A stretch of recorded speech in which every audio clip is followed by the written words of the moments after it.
Hi guys, welcome to my channel. Today I will be using the same diagram from part 1 of how to draw the basic brachial plexus. I'll also have a link of that video in the description box below. So this time I will incorporate all the nerves and the muscles, so stay tuned for that.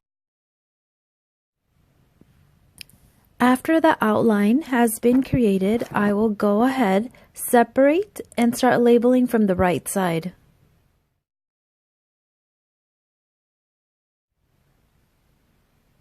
So we have 5 roots, 3 trunks, 6 divisions, 3 anterior and 3 posterior,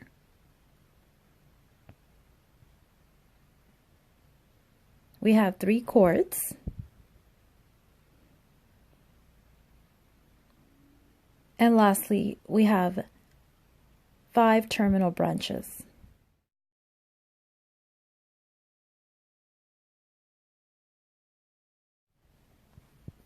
Next, let's label the 3 trunks. First one is superior, also known as the upper trunk. Second is the middle, and if there's a superior, there has to be an inferior trunk, also known as the lower trunk. Moving on to the 3 chords, first we have the lateral chord, then we have the posterior chord, and lastly we have the medial chord.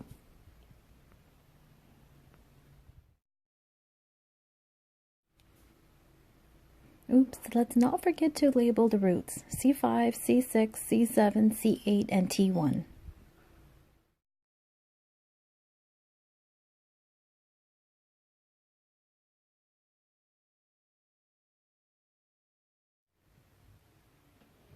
Let's now go ahead and name the 6 divisions.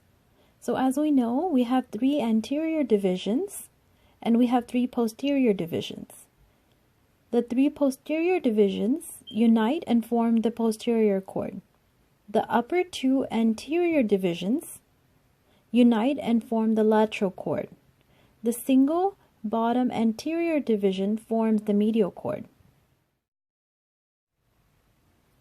So there's 5 terminal branches: the musculocutaneous nerve, second, axillary nerve, third, the radial nerve, fourth, the median nerve, fifth, and the last one, the ulnar nerve.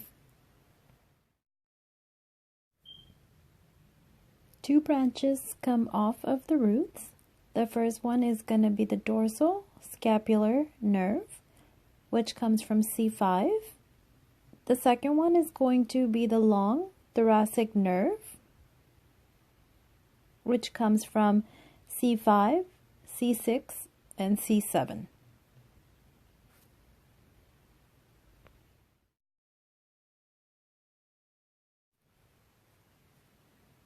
In the 3 trunks, only the superior trunk gives off 2 branches.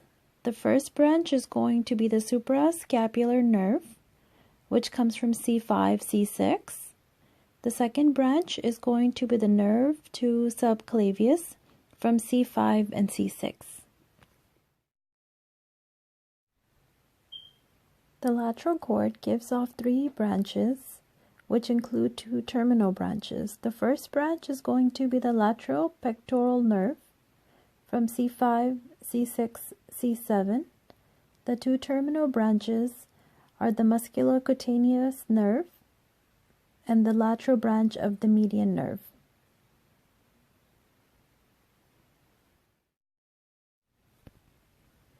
The posterior cord gives off 5 branches, which include 2 terminal branches. The first branch is the upper subscapular nerve. The second branch is the thoracodorsal nerve. The third branch is the lower subscapular nerve, which comes from C5, C6.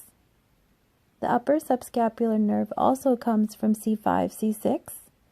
The thoracodorsal nerve comes from C6, C7, C8, and the 2 terminal branches are the axillary nerve and the radial nerve.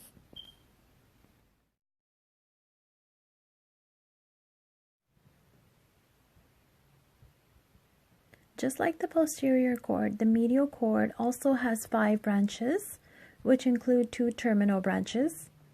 The first branch is going to be the medial pectoral nerve, which comes from C8, T1. The second branch is going to be the medial brachial cutaneous nerve. The third branch is going to be the medial antebrachial cutaneous nerve.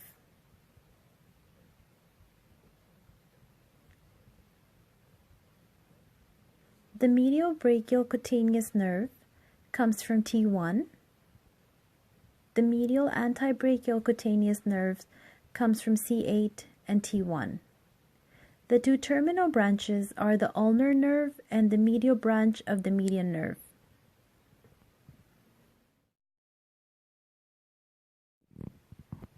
The musculocutaneous nerve comes from C5, C6, C7. The axillary nerve comes from C5, C6. The radial nerve comes from C5 through T1. The median nerve also comes from C5 through T1. Lastly, the ulnar nerve comes from C7, C8, and T1.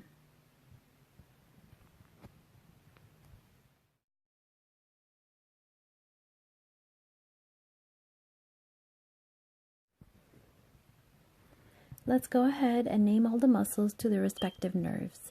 So the dorsoscapular nerve has 3 muscles. The first muscle is levator scapulae muscle. The second one is rhomboid major muscle.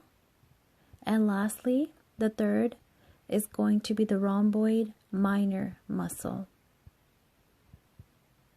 Last branch of the roots is going to be the long thoracic nerve, which only has 1 muscle,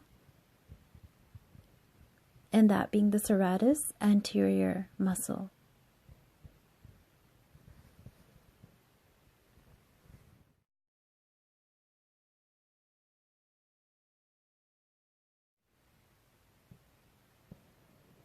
In the superior trunk, the suprascapular nerve has 2 muscles, which include the supraspinatus muscle and the infraspinatus muscle.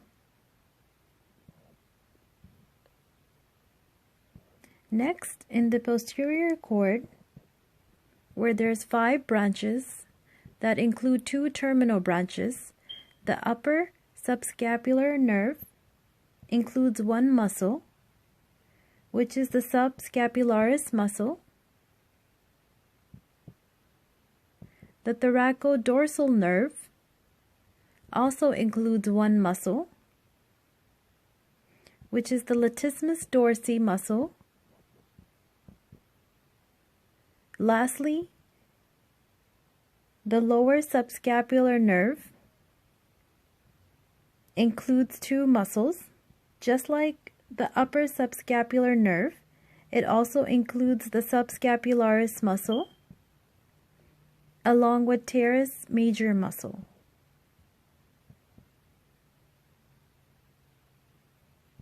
Now going back to the 2 terminal branches, the axillary nerve from the posterior cord includes 2 muscles.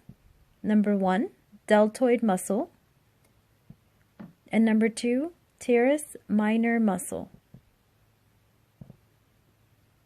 Lastly, from the posterior cord, the radial nerve includes all of the muscles of the posterior arm and forearm.